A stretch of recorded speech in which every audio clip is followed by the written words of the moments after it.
Hello and welcome back. Today we are going to start reading and talking about chapter 2 in I Am the Word. And the chapter really begins right now. Remember, we originally in the forward and the preface, we were talking about the seals. And the first seal we spoke about was Word. I am the Word. I am the Creator in action. And so chapter 2 kind of starts off just with a little bit of review, intentionally because the guides are acknowledging an obstacle that Paul is experiencing, as well as Victoria. And Victoria is the beloved or the support system who has taken the dictation for Paul. And they, what they discuss, the guides discuss with them is just this programming or this doubt. Now, I'm not talking about a common sense type of doubt, if you will. I'm talking about the type of doubt that occurs when something is happening that goes against the collective programming, right? And so what the guides are addressing with Victoria and Paul in here is the self-talk that diminishes their experiences that they're having with all of the attunements that the guides have given them. And all they're saying is this self-talk, it's just done out of fear. And it's just a reaction because it goes against um, the, like I said, the programming, right? And so just kind of reflect. So y'all, I remember the first time I read this, um, I really, really took my time before I went on to chapter 2 with the word I am word, creator in action, word I am word through my body, word I am word through everything that I am perceiving in this world. You know, word I am word through my thoughts. And I am determined in my thoughts right now to see the divine in every beloved. That was very foreign to me at first. That was very uncomfortable at first for me to own, in my words, my divinity. And there was a lot of that self talk that would creep up. You know, the old paradigm of who do I think I am? That's sacrilege. Now, do you want to speak of did anything come to your mind as you were declaring and practicing it, all through the, um, I gave myself a grace period of practicing, every circumstance, every situation, one day where it's like, I'm really going to work with this through. Yeah. And Well, so, I had trouble like saying like associating the word saying I am word because it didn't make sense to okay. my logical mind, right? Uh, what I what I have said in the past was I am, right? The I am, the power of the I Hmm. am, or the I am that I am, and I think they mentioned this. So that was like to me the expression of God or the Saint Germain, the I am. It just stops there. You don't put anything there because everything else is the unnameable, right? So Right. word was like not until I started saying, well, word means the creator, the aspect of God in action. Not until I kind of like had that sunk in, right? Sunk in. Right. Yeah. Then it was fine, right? Word, I am word. But it was a little hard at the Hmm. beginning to get used to using that expression. Yeah. And so before we go on to the acclimating part of wonder, which is chapter 2, the guides wanted to address just that with um, Paul and Victoria. And what they're saying, I'm on page 73 in case you're wondering. As the energies flow higher, the transmissions will become clearer and faster, and you will both understand this through experience of doing this, writing and hearing that we do today and following days. One at a time each day.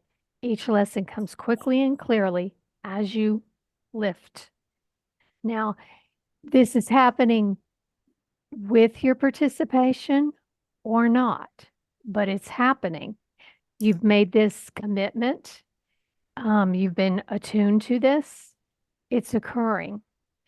So just breathe in ease and grace or not. It's your choice, right? And they go on to talk to you about your responsibility and your energy with participation with this. In other words, don't just show up, read the content, watch this podcast or video, whatever you want to call it, and then go. This is experiential, and this is something that you need to participate in and practice, both in your consciousness and in your daily life. You need to make this a big priority. Just keep this in mind, okay? And now this is where they introduce wonder. Okay, so now we're crossing over from this, the self-doubts, the talking, and now we're introducing you to wonder. Okay, we're acclimating you to wonder. We're asking you to become accustomed to the condition of awe, admiration, fascination, surprise, whatever it is you resonate with when you hear wonder. Okay. And when you see something that you wonder at, that you go into wonder of, you're actually lifting your frequency and you're imagining something you did not believe possible. Now, this, for some beloveds, this can be difficult because when you put yourself into the exercise, and that's what it's calling on, for you to exercise wonderment. Get in there and start wondering the possibilities, right? And some of you do this without even realizing, and you don't have the vocabulary or whatever, you're just already doing it. And some of us, myself included at the time, was like, what? You know, if you ever been into a mastermind, the first time you ever went to a mastermind group or just any beloveds just sitting around and they're getting into feeling a situation or circumstances as if it were already so. And that's what we're calling on you to not passively, but, intentionally start practicing this. Start making this an everyday occurrence in your life. Okay? Sounds to me like, well, when you intentionally open up to wonder, like to beliefs that you did not believe, things that you did not believe possible, right? You Right. kind of go into a different state of consciousness. Of course, a different vibration, just a different state of consciousness. It sounds like, I'm not talking about hypnotic or anything like that, right? I'm just talking about like a different Possibilities. Yeah, but your mind, it kind of like shifts to open up to what is not, what hasn't been. I don't know if I can describe that. No, you are. You're saying it perfectly. And we were full of wonderment more so as children. Can you remember this? Can you remember?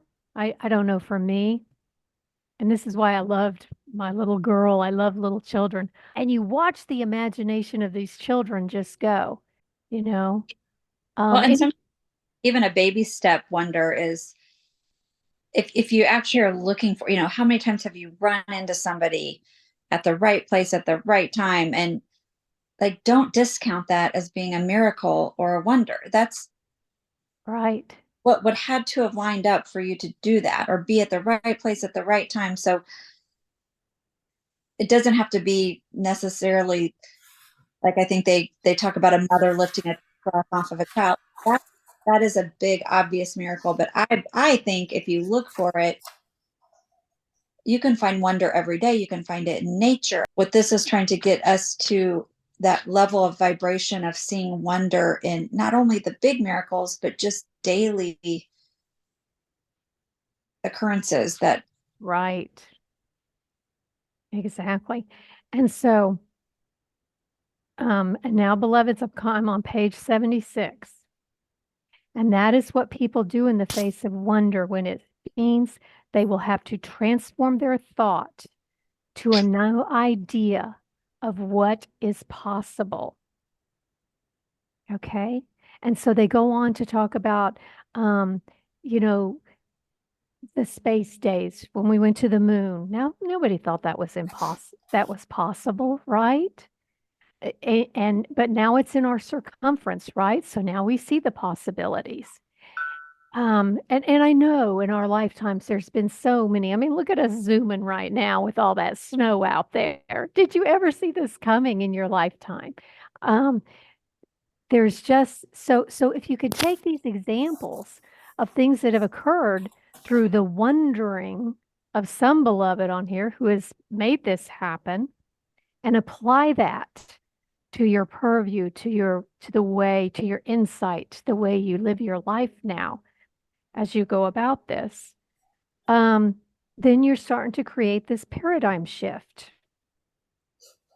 And what you're doing is the wondering part is broadening your frame of reference, right? They say that what could happen, I'm on page 77, in a miracle actually does defy the laws and the beliefs and the systems that you have existed within. Then you can understand what we are telling you. As you begin to understand what we're describing is not only possible, it is actually occurring within you. Then you can begin to believe that the work that we are telling you is truthful, is transpiring, and is already in occurrence within men. Okay? Here's the thing. So we tell the scientists, right? There is an explanation, page 78, that will be understood on a level of physics eventually, right? So science hasn't caught up to a lot of this. Everything can be explained scientifically once the science approaches it from a higher dimension and releases the old paradigms that have encased it. And the mind can perceive wonder without science. We can go on and on and on, right? So it's not that we are being rebels and creating our own or going against or defying science. We're just merely saying it's not at the level of frequency of the wonderment that we're experiencing, of the paradigms and the shifts that are happening right now.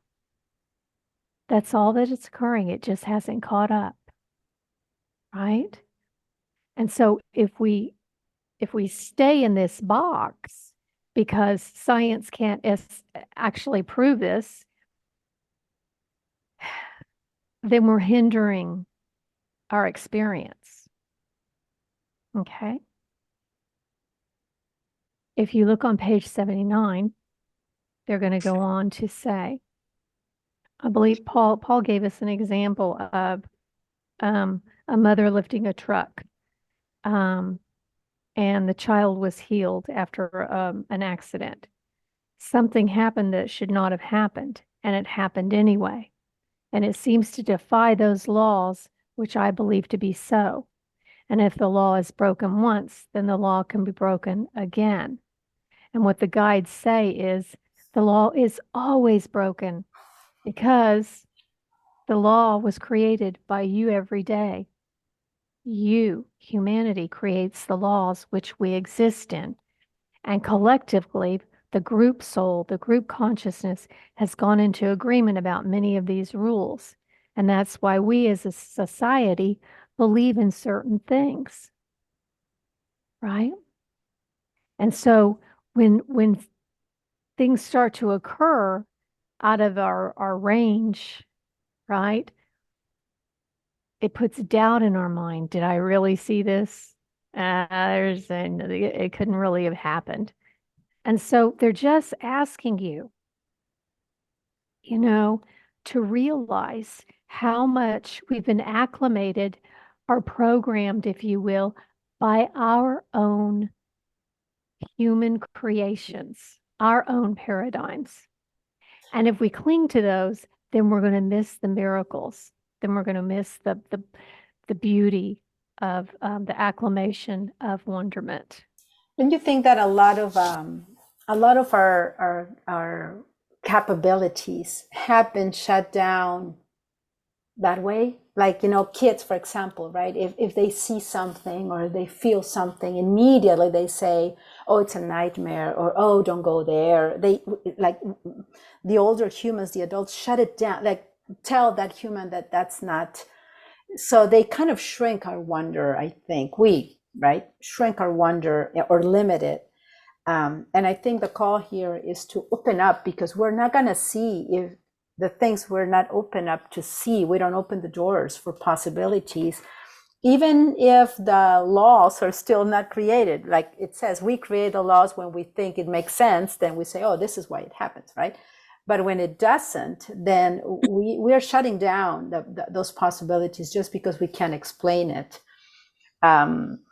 So I love this part, because I think it's time that as humans open up to that way beyond what we are accustomed to. Right, right. And so they're just telling us that all it is a matter of aligning with the higher frequency, right? And so how do we do this? Right? Well, we've been practicing Word I Am Word all through the first chapter, being God in action. We've been practicing acclimating to that. And now we're acclimating into the wonderment of it. And so we're on page 81 right now. And Heather's going to lead us into an invocation, a prayer, a meditation. And it's really just this invitation to the universe, to the powers that be, to the guides, whatever, to help the creators that we are absorb and acclimate to wonderment. Okay? Okay. So, listeners, I'd ask you to sit back and close your eyes. And we now ask you to see before you a ladder. And it is a wooden ladder, and it is very, very straight. And you stand at the base of the ladder, and you look up, and you cannot see the top of the ladder because it goes so high into the clouds. And we ask you now to place your hands on the rungs.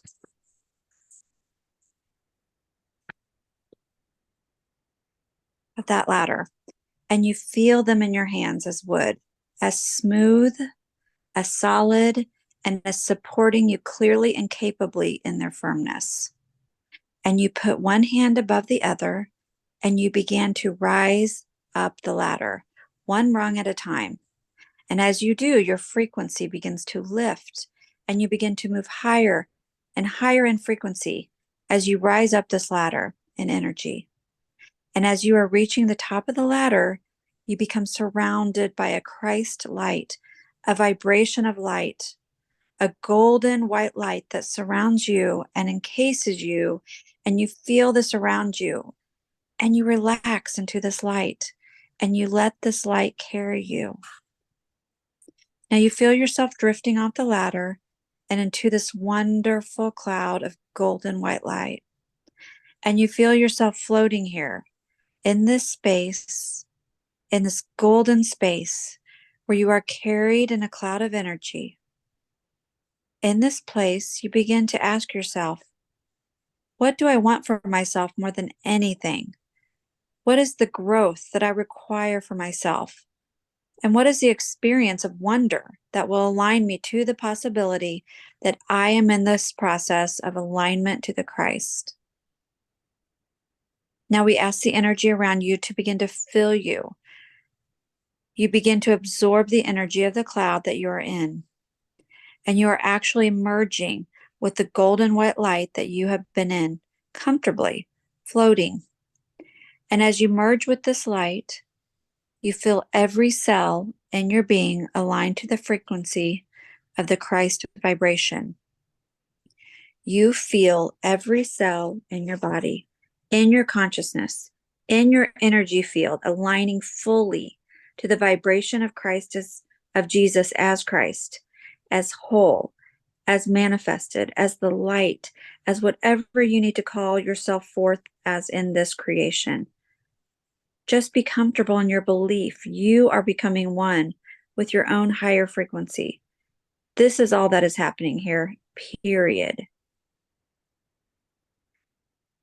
Now we will go down the ladder. The ladder is before you. And as you walk down the ladder, you bring your higher frequency with you. And you stand now in your room, in this place that you live, and you feel your frequency align to a higher level of creation. And you walk about your day in this creation comfortably, easily, and in wonder. So now, listeners, take a breath, and I invite you to return back to your room with your sense of wonder. Yeah. And so the guides just belovedly, they invited you, if Jesus was something from your programming that didn't fit in, go ahead and just fill in the blank with whatever. Christ's frequencies do not necessarily belong to only Jesus.